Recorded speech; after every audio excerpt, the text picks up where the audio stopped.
Good afternoon, everyone. My name is Delphine Celeste Alvarez. I'm the film curator at the French Institute Alliance Française, also known as FIAF. Our beautiful theater in New York City, the France Gold, is closed, obviously, but we're glad to bring French culture right into your home during this period.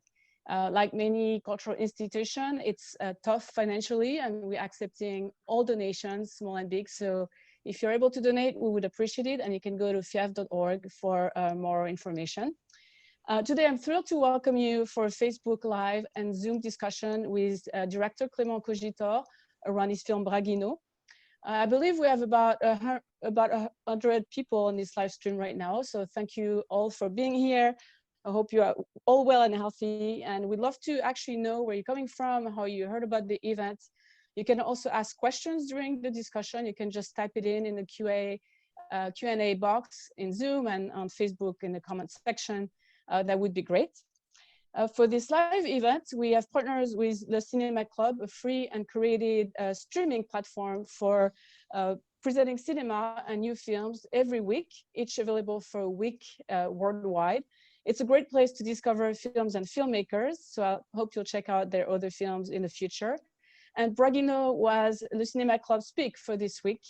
It's a perfect isolation film, as you all found out, and it's also one that lends itself well for a discussion. So I'm so glad that Clément could join us for this live conversation with us. Right now, Clément is in France. It's about 11 p.m.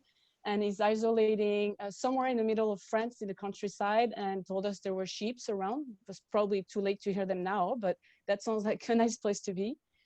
Clément studied at Le Fresnoy Art School in northern France, and his practice crosses several media, film, video, and photography and installations. His work has been exhibited in galleries, museums, and film festivals around the world. And he's also received many prizes for his work, including the prestigious Marcel Duchamp for Contemporary Art Award. And at FIAF, we've had the great honor to show some of his work, including his first feature film, Neither Earth Nor Even. That was a couple of years back. And more recently, this past February, we also screened the HD opera of his take on Les Indes Galantes. It was an audacious work that he directed for the Opera of Paris. And it was actually also listed by the New York Times as one of the top opera for this year. And to discuss Braguino with Clément, we have with us Marie-Louise Congy, the founder and curator of the Cinéma Club. Thank you, Marie-Louise. And thank you both for being here. It's really wonderful. I will let you take it over from here. I look forward to hear what you have to say, Clément. Thank you. Thank you. Thank you, Delphine. Thank you all for joining us tonight. And Clément, yeah, we're so happy that you could do this Q&A. We're really happy to have the film on the platform, and it's a film that raises so many questions and thoughts, and I'm sure you had a super special experience making it, so let's discuss it. Maybe we can start by talking about your trip going there, because I think you only had like the GPS coordinates of the place, and so maybe you can tell us about your experience traveling there for the first time and then going back to make the film. Okay. First, there was two trips to Braguino because I went there twice. The first time, I just knew very few things about them, just the name of the family, I mean the name of Sasha, and just the GPS coordinates. And so I didn't know anything more than that. So with Cédric Bonin, the producer of the film, we just say, let's go. And I went there, but if there was a project to do there, Cédric wanted to produce it. So we, from the very first stage of the project, we discussed together. And so the trip to Braguino was kind of very long and crazy adventure, because the last 1,000 kilometers you can only do it by helicopter. So you have to take 2 planes from Moscow, then to go on the boat on the river, and then by car in the forest, and then by helicopter. But what was quite crazy is that I didn't knew anything about them. I didn't knew really if they were still living there, if they will agree to meet me and to discuss and just to welcome me. I didn't know anything. So that was kind of very strange sensation to make a so big distance with absolutely no guarantee of anything at the end of the trip. And the further you go in this area of Siberia, it's more and more difficult to get a way to travel quite sure and safe. And at the end, the villages it's only few houses in wood, very poor, and you know, all this area of Siberia is where you have all the cliche in your minds: poverty, violence, very hard, very tough way of living with the winter. In the winter, it's so cold, and in the summer, there are so many mosquitoes. So it's not a place comfortable. You know, each time you go across a village, it's really difficult. So village after village, I was really afraid of what would be the situation I will meet at the end, because it was worse and worse in terms of sensation, and it was really tough. And then I met the last, it was I think 4 hours of helicopter just above the taiga, and the taiga was burning at this moment, because every year due to climatic changes, the taiga burned. So there was only smoke all around the helicopter, and during 4 hours we were just flying. And at the last moment, the pilot said me, okay, it's there, and that's it. And it was also a very strange moment, because I said to the pilot, okay, you land, you just get the engine, I just meet them, then I say you, okay, it's okay, hello, and then you go back and you pick me up a few days later, you know. But the pilot said, no, I can't, because I don't have any more fuel. So if I cut the engine, I won't have any fuel enough to go back. So you just jump and and see you later, you know. And I was with Ala Shevelkina, who is a Russian journalist, who was kind of executive producer, translator, and she did research, and she helped me a lot all during until the end of the project. And I was with Sasha, a Russian operator, but for this first trip, I didn't took a video camera. I didn't want to have a video camera in between me and the family. So I just have a photo camera. So we jumped out of the helicopter, and that was it. And just saw for the first time the family and the children. There was on the other side of the river. And things start like that. I just say hello. I just heard about you, about what you try to build here, and things started like this. Yeah. Well, you were lucky that they were here, because you had. Yeah. And so, what was the original idea that you had that pushed you towards making this project, and how did it evolve while making the project? I wanted to do something about utopia and autarky, but it could have been many things. It could have been a fiction. It could have been just photographs, or I don't know. It was not especially a documentary project, but I wanted to meet people living in a very remote place and who decided by themselves to leave civilization and to start something new, like to create a new place from in the nature. And I had few ideas or few information that I was interested in, but the most interesting one was the Braguino situation. And for many reasons, because I knew that there were a lot of children there, and I wanted to film children growing or raising in this situation. And so that was kind of situation and pictures I was looking for.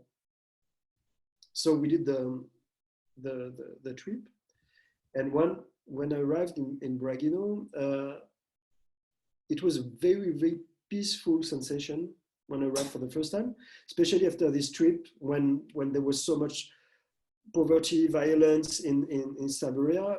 Braguino was looking like a small paradise, you know. And the kid was so beautiful, the nature, everything was so clean and well built in a way that you feel that you don't suffer of the lack of anything. That and in other places I traveled in Siberia on my way to Braguino, I felt that people was suffering from the lack of food, of help of the state, of a lot of things, but it was a very difficult social situation. And in Braguino, it was a bit like a postcard of paradise, you know, and you feel that everything here is made in a good way, and you have everything what you need here. And that creates this sensation of paradise, but in a way, paradise has no history, you know. You need, I was wondering there's no story. And I was just wondering what I'm going to do here. Of course, I'm, you know, for the first 2 days, I had so many questions to ask to them, but what is going to be the story, or kind of just few narrative elements. And I didn't manage to find them. I just had in front of me beautiful images of children and everything, but it was in a way some postcards, you know. And then little by little, the situation changed a little bit. I spent some time with them and lunch, dinner, and we talked a lot. And little by little, I just realized that there were people here that I didn't met, you know, that because there was, actually there are in Braguino a bit more people that there are in the film. There are other children of Sasha, like adults, but they are not part in the film because they were not really connected to the action or to the story that is in the film. But I was a bit lost because all the men has a beard, the woman, this on the head, the children, they are all blonde, the same clothes. But in a moment I was just sure that I was here since 2 days, and there were people on the other side of the fence. Yeah. But there were, in a way, there was a lot of fences in Braguino for the cows or for the sheep or for the how do you say the chicken. Oh, yeah. And but I just realized that these fences was not for animals but for human beings, and that on the other side of the fence there was some people that I didn't met, which is very strange because here there's nobody around, like 1,000 kilometers, and they were just looking at me. And after 2 days, I was sure that I didn't talk to them. So I asked, and immediately I felt that they didn't want to talk about it, and they didn't tell me their names, and they didn't. There was a kind of there was a trouble. Yeah. And as a filmmaker, I know that when you start to ask questions, people really don't want to talk about it. You know that a few days later they will only talk about that. You know that. Yeah. There is a problem, and first they don't want to talk about it, and then they will just talk about this problem. And then little by little, I understood the situation, and that there was not one family here, because when I made the first trip, I was sure that there was only one family there, but there was two, and that they hate each other, that the children were not allowed to play together, they don't bury the death together. Like a very strange war between neighbors. It was also an ideological conflict. Mm-hmm. And it was also a familial conflict, because it's not said in the film, because they really don't want, they didn't want to talk about that, but the two women are sisters, Braguine and Kiline. So it was so strange situation that I couldn't believe it for the first moment, and then little by little I understood that the project won't be about utopia, but the failure of utopia. And I just understood that the story start when there is a conflict, you know, when there is an antagonism. And then I start to think about it. Yeah, no, that's like, I think one of those things that was most striking in the film is that it's like such an isolated place, and suddenly you have this typical conflict that happens in broader societies or like in geopolitics, and somehow the film like almost proves that those dynamics are like inevitable, but there's and that's like, yeah, the core story, but there's such a strong atmosphere, like such a strong and magical atmosphere in the film. Like sometimes it feels like a tale, sometimes it feels like an anthropological film, even sometimes like a Western. And of course it's because of the place and the people, but I know it's also like the way you captured it and the way you film it. So can you tell a little bit more about how you build the tone and this atmosphere, and maybe discuss some of those specific scenes, like the bear hunting scene and the helicopter scene? Okay.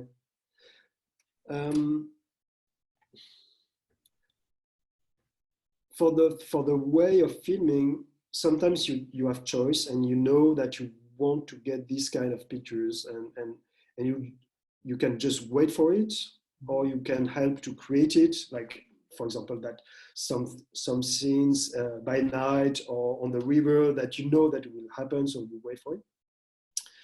But in a way, you're like a hunter. You just wait for the things happen, and then you get it with the camera. But for example, let's talk about 3 scenes, like the bear scene, and the scene with the children on the island, and then the scene on the island with the helicopter, because the film is built around these 3 scenes. For example, with the bear, it was a huge surprise, because we heard, Sasha told us so many things about bears around the villages, but it's quite rare to face one, you know. And so it was after 2 hours of boat, very, very early in the morning. I was freezed on the boat, and then we just arrived, and the dog ran and start to bark, and immediately they understood that there was a bear. There was a bear. And like maybe 20 seconds after, he was dead. And I had so many discussions with, after, when I screened the film, and there's always question that, it's quite shocking, you know, the whole scene and everything. Yeah. But in a way, Sasha has no choice to kill it, because if there's a bear around the village, it's because he's really hungry, and if he found the village, he's going to come back and to eat everything he's going to find, and including one man, woman, and children. You know, so it's a big danger for the community, and he has to kill it. And then I just filmed a man walking, making his own walk, and is cutting the bear, and the flesh is for the dogs, and the organs are for the Chinese medicines. They can sell it. The fare is for the houses, but it's very. We were just here and lucky to have the camera with us, and we just record. You know, then little by little, I had with me a second camera, a small one, and Sylvain, my DOP, had the big one. And so when I knew that there was a strong scene happening, I just took the second camera and was shooting also myself. That brings in the scene, in some scenes, the sensation that it's a bit fictional, you know, because the same action is filmed on 2 point of views. So it makes a sense of fluidity of the action. And so for this scene, when the bear was killed, I used a second camera. Yeah. But after the shock of the killing, and that you're just here and you just have a camera, so you're filming. That's it, and you don't think about where I am going to sit, and you can't say to the bear, just please wait a minute. I'm just running the camera, and we're not even thinking about the danger. I'm sure. Like. Yeah, you're just thinking about the danger. You just hope to save your life. But I mean, I was afraid, but I knew that there was the bear, the dog, and Sasha and Ivan with guns, you know. And in this order, it was not so risky, you know, because they both have the guns. And but then after the death of the bear, then I mean, I start to think how are we going to film that? And it was like long shot and with 2 point of views.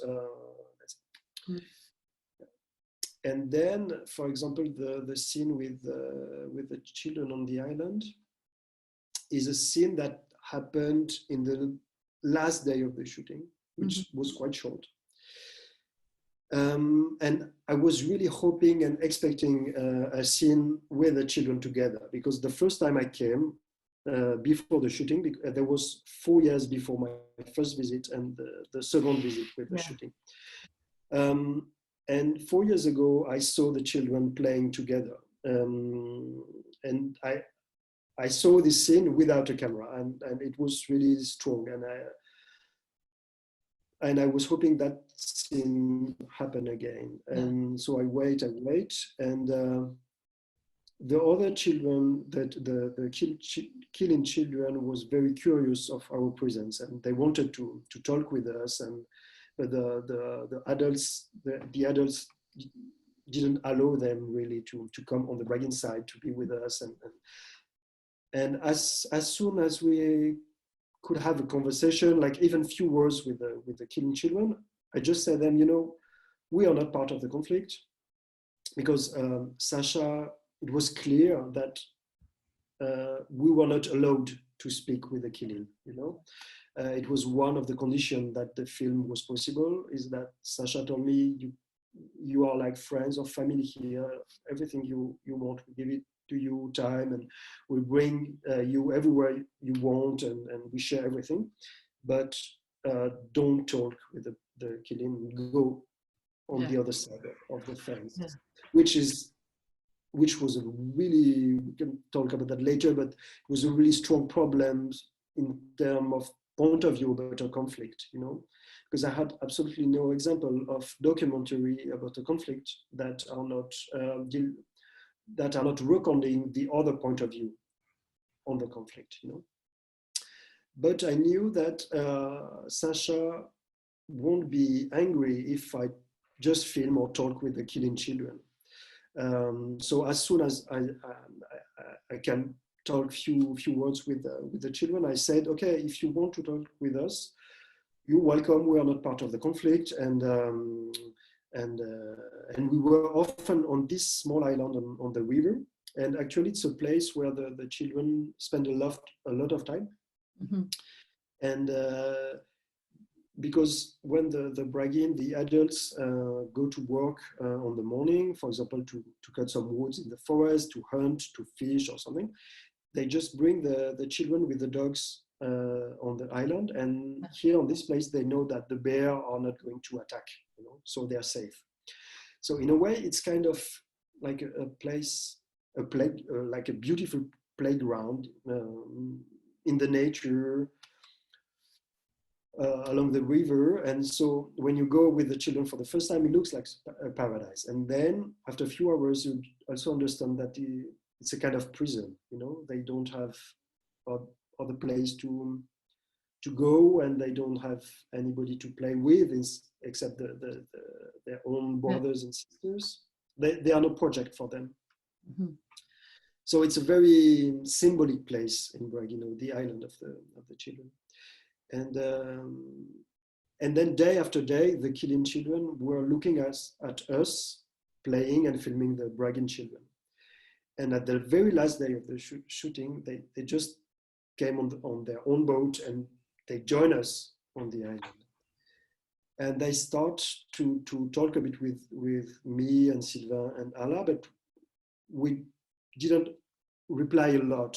So immediately they start, the action switch from us to them, to the Kiline and the Braguine together. And it was for me, I knew that it was a kind of lesson of geopolitics, but with children from 5 to 12 years old, you know, like there is a first group or community on the territory, then a second group arrive, and then they start to look at each other. There is a kind of tension, but there is also desire.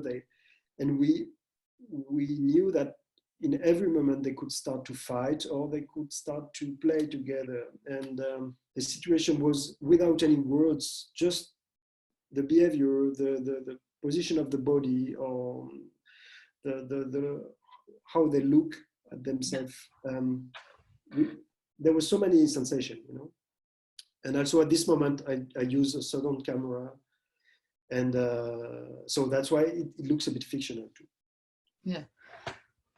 No, these are like really two striking scenes. And I had like a last question is, can you talk a bit maybe about your editing process? I read in one interview about the film that you say that when an image doesn't impact you anymore, you don't necessarily want to replace it with a more striking image. And you mentioned the notion of authoritarian images. So I was wondering, can you develop a little bit more like what you mean by, or like what is for you an image that is authoritarian, or what's the...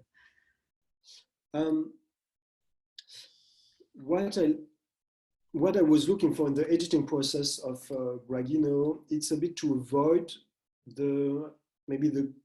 something very how you say, contemplative way of looking at things. I had the feeling of an emergency, you know, that I was filming and looking at a situation that are going to disappear very fast. And I felt something, even it was at the surface, something slow, because life in Braguino is very slow, but I had this sensation of emergency, and I wanted to have it in the film, and also in terms of genre or in terms of codes of documentary. I wanted to escape from this very, especially in documentary from Russia or from the East, like very slow situation, but to have like to proceed by like flashes of images of light, like signals that you get, information and image and body and face and landscape, that it's like a patchwork, you know, and that as an audience you go through those information and visual signals, and sometimes it's very clear, and sometimes it's not, and it's quite close to the situation I had. That sometimes I felt really, really close, and everything seems to be very clear, and the second after I was totally lost and just impressed by, or just like you know, a butterfly in the night facing the light, you know, and I wanted to that to be part of the experience of the film. And in a way, this way of just exposing the audience to signals, sometimes very strong, that without any real clear information, in a way that it can't, like a code that it doesn't understand really, is a way that it's quite authoritarian, because you don't give the clues, but because sometimes I don't have the clues myself, you know, because I think that sometimes people or situation or life is an enigma, or it's a mysterious, and that even sometimes the characters doesn't know why or how it's exactly like this at this moment. So so during the editing, it was a kind of mix between scenes, very enigmatic, very sensitive, or like just visual and audio signal, and sometimes very clear scene that we understand exactly what is it about and how the action is going, and what is the scene about, you know. Well, the result is there. Like that's exactly how you feel like when you watch the film. So we can now maybe like we have time for a question from the audience. So we have Aiden Saunders who asked you, and maybe you just answered to this, but did you have any artistic rules you wanted to follow while making this film? No, artistic rules, not really. Except during the editing, this to avoid like contemplative editing or way of seeing. For example, in each time we were on the editing room and we felt that the shot give us the whole energy of the shot, we just cut and then go to the next one, and not wait that the energy goes until the end, you know, to keep a bit the tension and the energy in the shot. But during the shooting, I had some strong political rules because I was suddenly not part of a conflict, but part of inhabitants in a conflictual situation. And I, of course, didn't want at all to make the conflict worse than it was, you know, and so to not interfere in this situation and just to be like an observer. Mm-hmm. And so I was, of course, more close to the Braguine, and I had my own point of view about the situation and why the conflict is about, but it was really important to not be involved in the conflict, even if emotionally I had a lot of feelings, but like to keep the eye as an observer. Mm-hmm. We have another question from Catherine Drake. How many hours of footage did you shoot? How many what? Hours of footage. Not so much actually. For documentary, I think it was something like 18 hours. Mm-hmm. But I think we had really like 2 interesting hours, and I was quite sure that the film were going to be quite short. And I was really lucky that so the film was produced by a French company called Sepia, and it was for a TV channel called Arte, a German, European, and French and German TV channel, and it was the only channel that allowed documentary in a free length that I was not. A free format, yeah. It could have been 30 minutes, it was okay. It could have been 80 minutes, it was okay. But I could choose myself the format of the film. But I knew that it was less than 1 hour.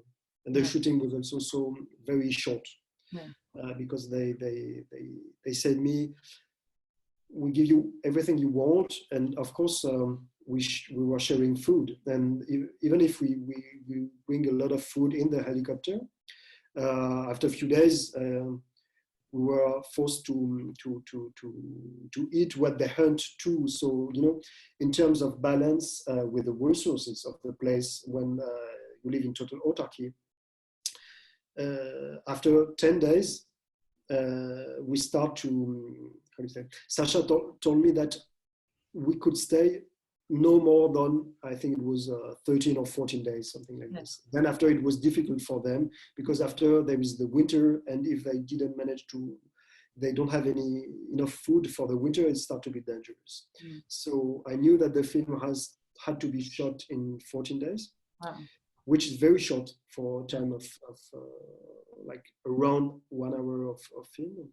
And as the helicopter ticket was around 20,000 euros, I knew that there won't be like 2 or 3 shootings. Yeah. You were able to make that trip thanks to a grant now. There was different funding, like and TV and public funding for the. We have one last question before we have to wrap up. There's so many things that can be said about this film, but so Andrea Terrence is asking you about, in the editing room, what was the process of structuring the story, and did it change after filming?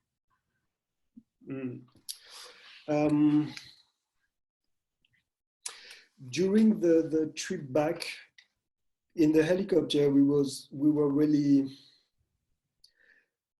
I think we didn't talk during the 4 hours of the trip back in the helicopter. And we were really concerned about what happened, because, you know, the first day we were so much seduced about the situation, about what Sasha managed to do, because in a way, the Braguino is about a failure of an utopia, but in a way, the utopia exists in a way for a few years before the conflict starts.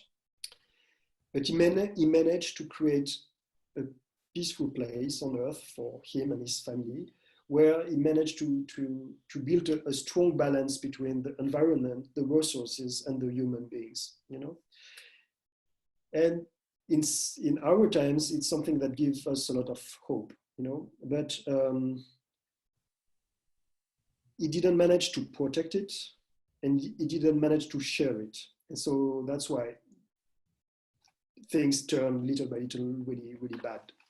And at the end, during the shooting, we had this sensation that it was, this utopia was broken because of the conflict with the other family.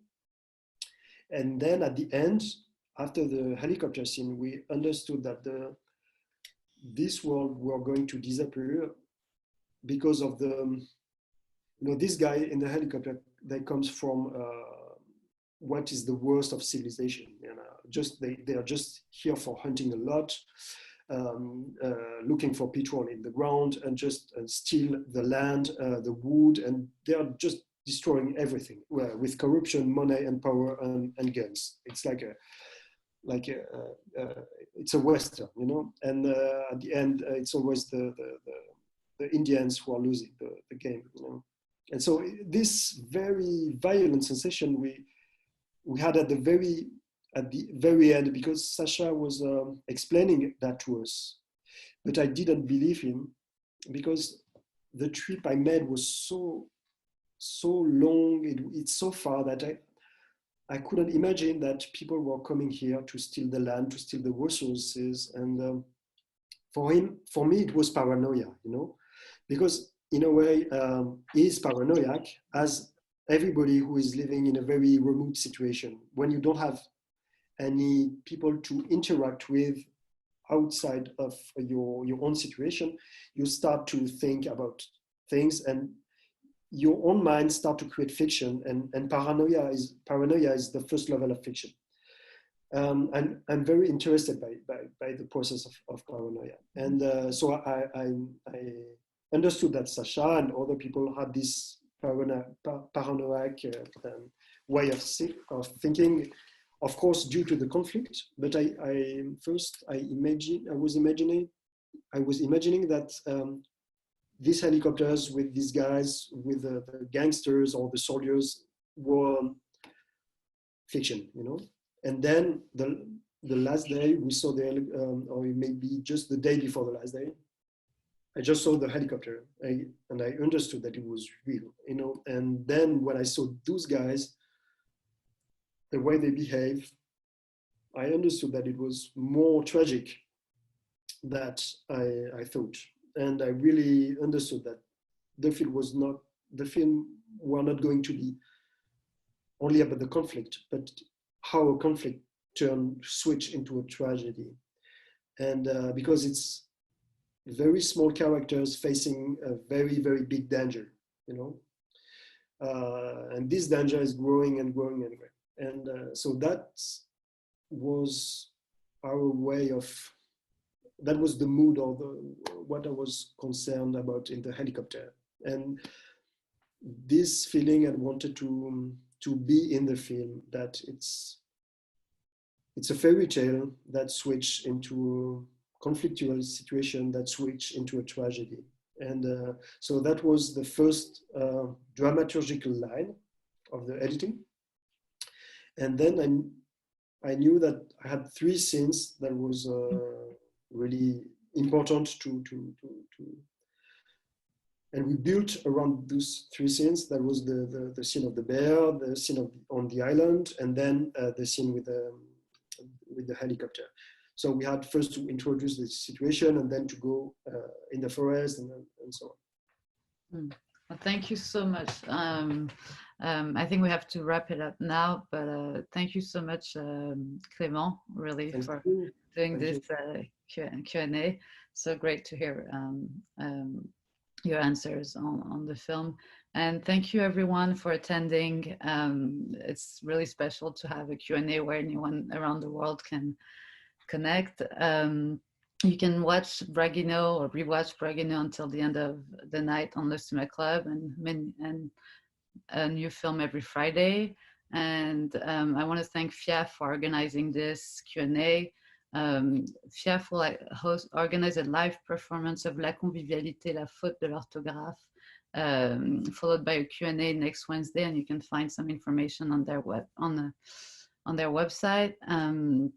And please donate if you're able to FIAF. Thank you all. Thank you very much. Thank you, Clément, really. Have a good night. It's late for you. Thank you. You too. Bye. Bye.